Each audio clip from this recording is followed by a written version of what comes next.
Hello everyone.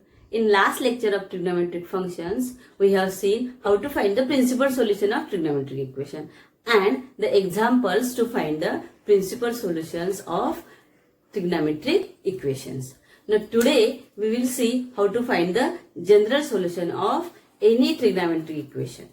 First we will see the definition of general solution. So what is general solution?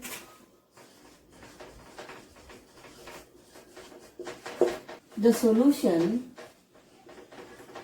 of trigonometric equation is generalized by its periodicity is called general solution of trigonometric equation. Okay. Now for example, we have seen that sine theta equals to half. If you remember, the principal solution of sine theta equals to half is pi by 6 and 5 pi by 6. We have already discussed this. Now if we add here 2 pi, means 2 pi plus pi by 6, this will also a solution of this sine theta equals to half. If we add here 2 pi, then this 2 pi plus 5 by 6 will also one solution of this sine theta. If we add 4 pi in both, means 4 pi plus pi by 6, 4 pi plus 5 pi by 6, this will be also solutions of this sine theta equals to half. In this way, after each 2 pi period, there is solution for this trigonometric equation sine theta equals to half. Okay? It means number of solutions are there for this trigonometric equation. So this is not only for the sine theta equals to half. For any trigonometric equation, we have number of solutions. Okay? So how to find the number of solutions? There is generalized formula for each trigonometric equation. Now we know that only 3 trigonometric ratios are basic. All other are depending on those 3 which are sine, cos and tan. If you can find the general formula for sine, cos and tan, then we can find the general solution of any trigonometric equation. Okay, so one by one we will discuss all the theorems for generalization of solution for sine theta, cos theta and tan theta. Okay, first we will see the theorem for sine theta. Okay, so theorem 3.1. The general solution of sine theta equals to sine alpha is theta equals to n pi plus minus 1 to the power n, where n belongs to set of integer. Okay, now we will see the proof of this.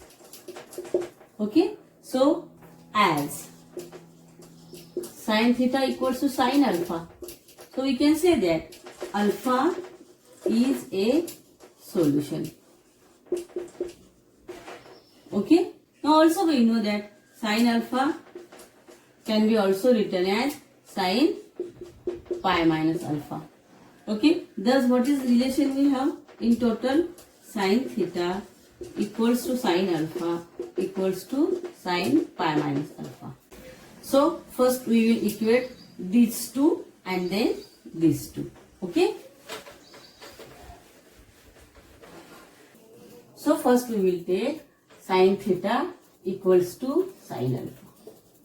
Now if we add 2 pi here, sine 2 pi plus alpha. So this will also one solution for this equation. If we add 2 pi here, means 2 pi plus 2 pi, 4 pi plus alpha. So this will also one solution. If we add again 2 pi, then we will get 6 pi plus alpha. And in this way, we will get the number of solutions of this equation. Okay, now we will take these two.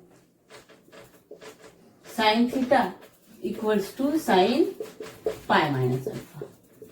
Now again, if we add here 2 pi, that is sine pi plus 2 pi means 3 pi minus alpha. So this will also one solution of this equation.